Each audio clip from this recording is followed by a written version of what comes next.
So in differentiation,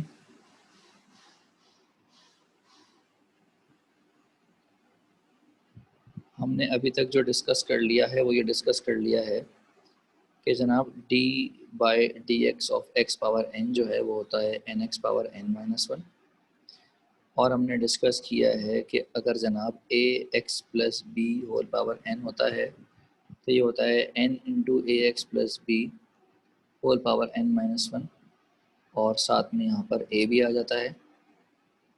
फिर हमने ये डिस्कस किया कि अगर किसी फंक्शन के ऊपर होल पावर है तो जनाब पहले फंक्शन की पावर सॉल्व होती है, पावर में से एक हम माइनस करते हैं, देन फिर बराबर में उस फंक्शन का फर्दर डेरिवेटिव आता है। जब हम बात करते हैं e की तो जनाब ex का डेरिवेटिव ex ही आता है। अगर हम बात करते हैं e ax की जनाब इसका डेरिवेटिव a e ax आता है। और अगर हम बात करते हैं e की पावर सम अदर फंक्शन की तो इसका डेरिवेटिव e पावर फंक्शन ही आता है, बराबर में हमें e की पावर का डेरिवेटिव मल्टीप्लाई कराना पड़ता है। कुछ एग्जांपल्स हम देखते हैं ताकि आपका कुछ रिवीजन हो सके। जनाब क्वेश्चन है हमारे पास y is equals to x cube plus 1 whole power 4। तो जनाब ये हमारे पास एक फंक्शन है जिसके ऊपर पावर लगी हुई है। तो जब मैं इसका डेरिवेटिव लूँगा तो पावर नीचे उतरेगी, बेस हमारी एज इट इज रहेगी, पावर में से एक हम माइनस कर देंगे और बराबर में फर्दर इसका डेरिवेटिव लेंगे। तो जनाब इसका जो फर्दर डेरिवेटिव है वो बराबर में जब आएगा तो हम लिखेंगे d upon D x of x cube plus 1। तो फर्दर डेरिवेटिव जब भी लिया जाएगा तो हम सिर्फ और सिर्फ बेस को सॉल्व करेंगे। तो जनाब एक्स क्यूब का डेरिवेटिव आएगा 3x² और 1 का डेरिवेटिव 0 आता है, तो इसीलिए हम इसका आंसर लिख सकते हैं 12x² into x cube plus 1 whole cube. क्या ये एग्जाम्पल क्लियर है बच्चों?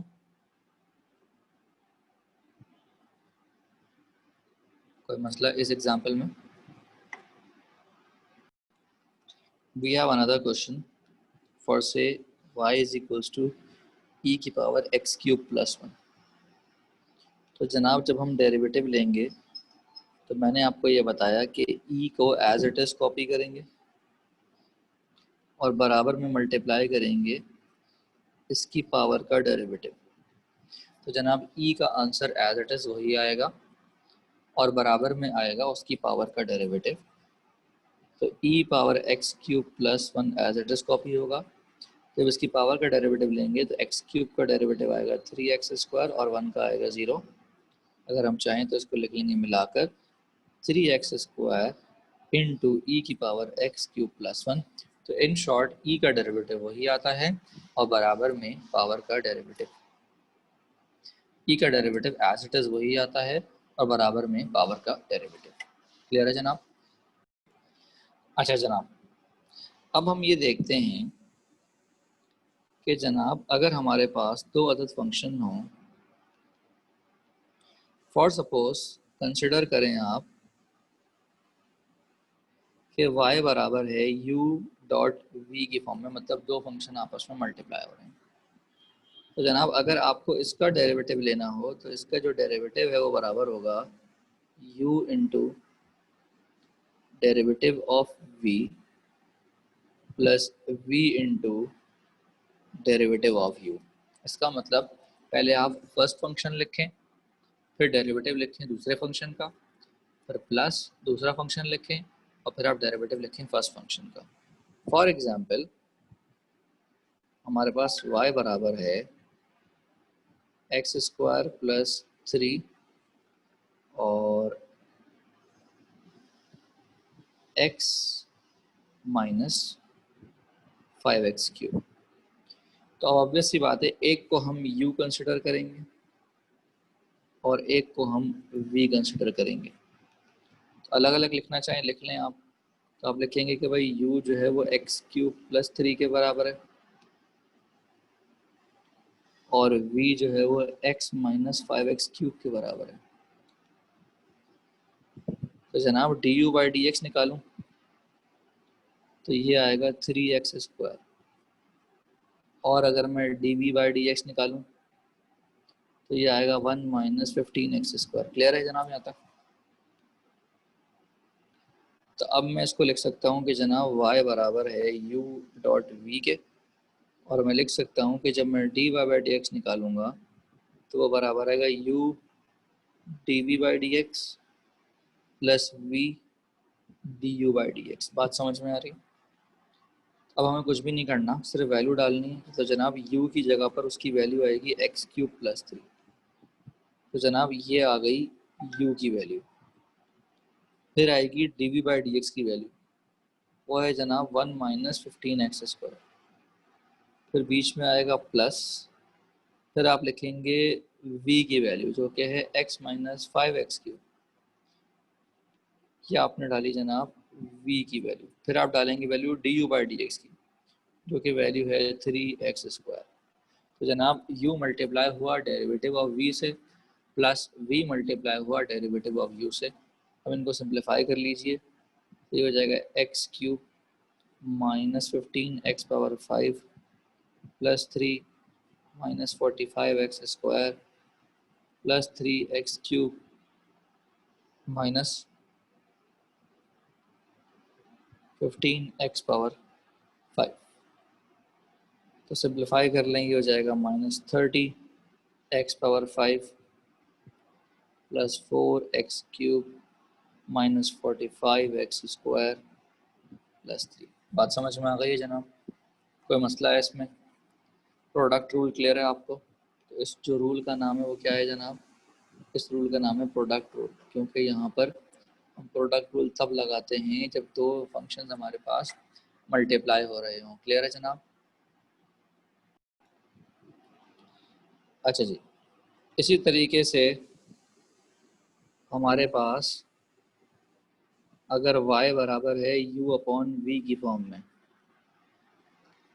तो उस सूरत में अगर आप d y by d x निकालेंगे तो थोड़ा सा उलट हो जाता है। ये हो जाता है v into derivative of u minus u into derivative of v, और ये जनाब डिवाइड होता है v स्क्वायर से।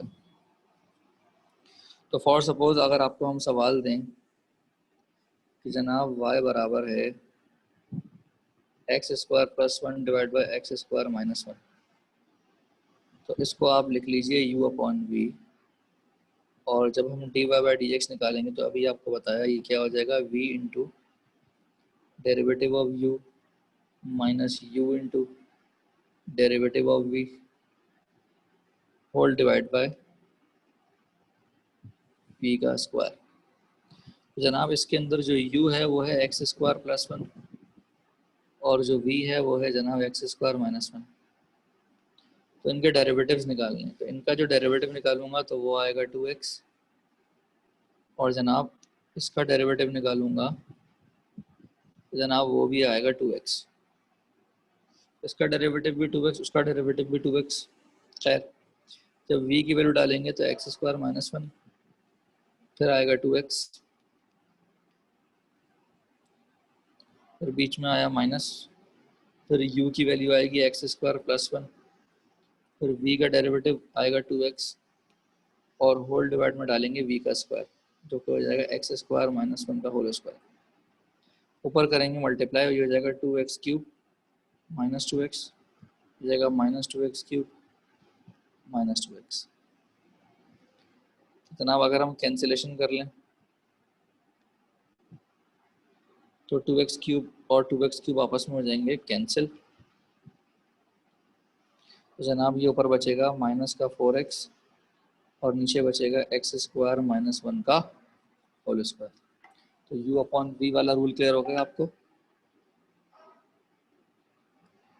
कोई मसला है इसमें?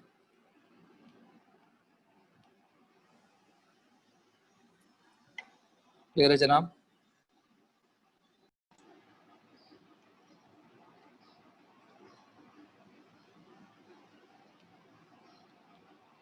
आगे बढ़ते हैं जनाब।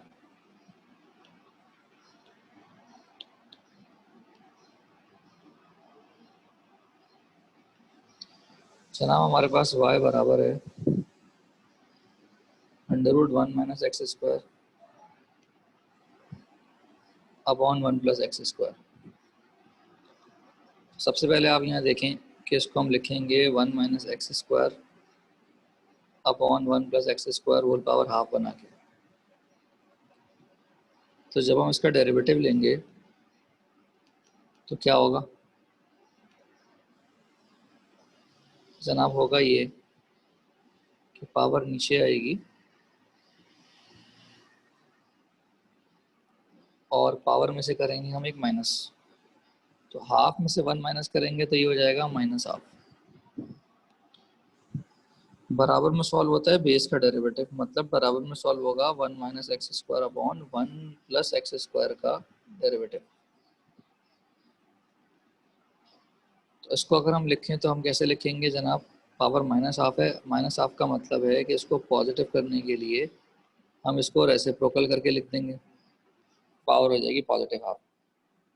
यहाँ पर क्या करेंगे जनाब? हम करेंगे v into derivative of u minus u into derivative of v whole divided by v का स्क्वायर। ठीक है जनाब। इसको जनाब पावर हाफ रहने दें एज इट इज।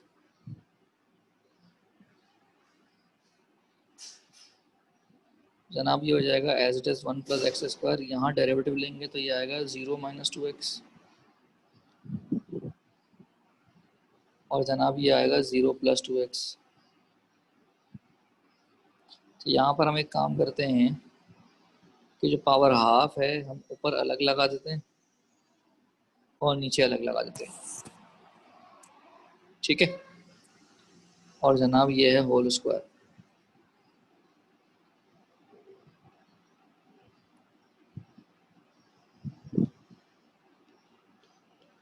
अब आप देखें कि इसके अंदर और इसके अंदर जो पावर है वो अलग है और बेस जो है वो डिफरेंट सेम है।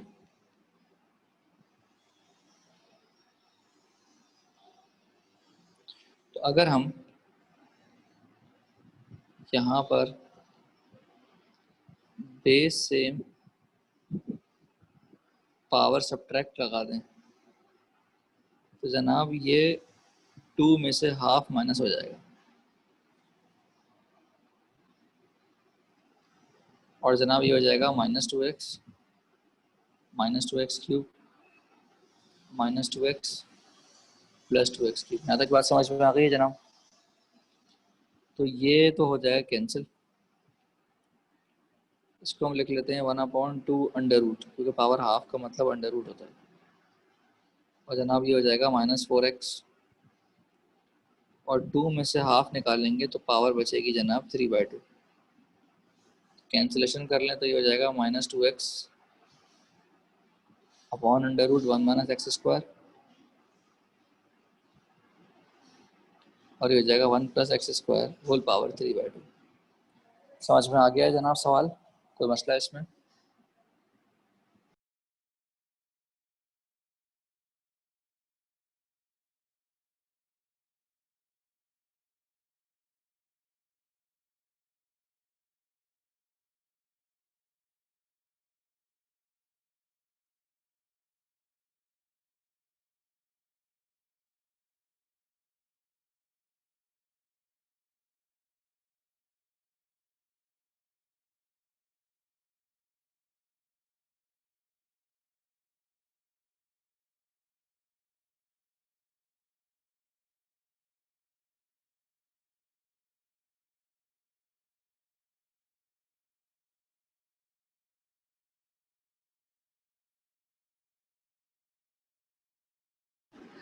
अच्छा भाई, अब इसके अंदर दो फंक्शन ना मल्टीप्लाई हो रहे हैं तो हम ये कह सकते हैं कि भाई u जो है वो बराबर है e⁻x² के और v बराबर है 4x³ + 5x²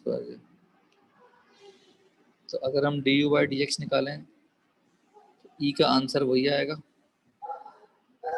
और बराबर में एक्स स्क्वायर का डेरिवेटिव निकालेंगे तो वो आएगा 2x।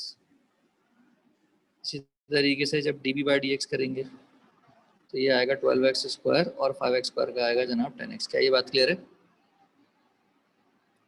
तो इसका मतलब अगर मैं d y by d x निकालूंगा तो मैं इसको लिखूंगा u into derivative of v plus v into derivative of u। तो u की वैल्यू लिखी e की पावर x स्क्वायर, बराबर में लिख दिया derivative of v, plus v लिखा मैंने और जनाब बराबर में लिख दिया मैंने डेरिवेटिव ऑफ u। तो अगर इसमें से कुछ कॉमन निकल ले तो अब निकाल लें और ना छोड़ दें, तो कॉमन निकाल लेते हैं हम। तो मेरे हिसाब से यहाँ से जो है कॉमन निकलेगा 2x और e की पावर x स्क्वायर, तो जनाब ये हो जाएगा 6x plus 5 plus 4x cube plus 5x square. बात समझ में आ गई जनाब? कोई मसला है सवाल में? आगे चलते हैं जनाब। देखिए अब आप याद करें एएस की चीज़ें, इसके अंदर हमें चाहिए होता था जनाब ग्रेडियंट ऑफ टेंजेंट। तो ग्रेडियंट ऑफ टेंजेंट रिप्रेजेंट होता है m से या mt से, ये बराबर होता है d y by d x के। और ऑब्वियस सी बात है कि इसके अंदर पॉइंट पुट किया जाता है तो आपको ग्रेडियंट ऑफ टेंजेंट मिलता है। इसी तरीके से अगर आप ग्रेडियंट ऑफ नॉर्मल की बात करें, ये रिप्रेजेंट होता है एम एन से, ये होता है -1/mt, और इसको हम minus d x upon d y at x1 y1 इससे भी निकाल सकते हैं। ठीक है जनाब? अच्छा जी, अगर हम बात करें मैक्सिमा या मिनिमा की या स्टेशनरी पॉइंट्स की, तो स्टेशनरी पॉइंट्स के लिए हम क्या करते थे जनाब? हम पुट करते थे d y by d x को 0 और यहाँ से निकालते थे वैल्यू या वैल्यूज ऑफ x। यहाँ पर भी यही करेंगे। फिर उसके बाद क्या करते थे? Put x in double derivative. यहाँ से बनती थी दो condition, greater than 0 less than 0। Greater than 0 का क्या मतलब होता था? कि इंक्रीज कर रहा है, और इंक्रीज का मतलब होता था कि मिनिमम। लेस देन 0 का मतलब होता था डिक्रीज कर रहा है, और डिक्रीज का मतलब होता है कि मैक्सिमम है, क्योंकि ऑब्वियस सी बात है कि वैल्यू मैक्सिमम के बाद डिक्रीज करती है और मिनिमम के बाद इंक्रीज करती है। तो इस तरीके से आप स्टेशनरी पॉइंट्स वगैरह निकाला करते थे। दो कंडीशन और थी, किसी भी फंक्शन का अगर d y by d x या तो लेस देन 0 आता था या ग्रेटर देन 0 आता था। तो लेस देन 0 के लिए मतलब होता था कि डिक्रीज कर रहा है, और ग्रेटर देन 0 के लिए मतलब होता था कि इंक्रीज कर रहा है। तो जनाब ये थी हमारी दो चार चीज़ें जो डिफरेंशिएशन के हवाले से हमें रिवाइज करनी थी।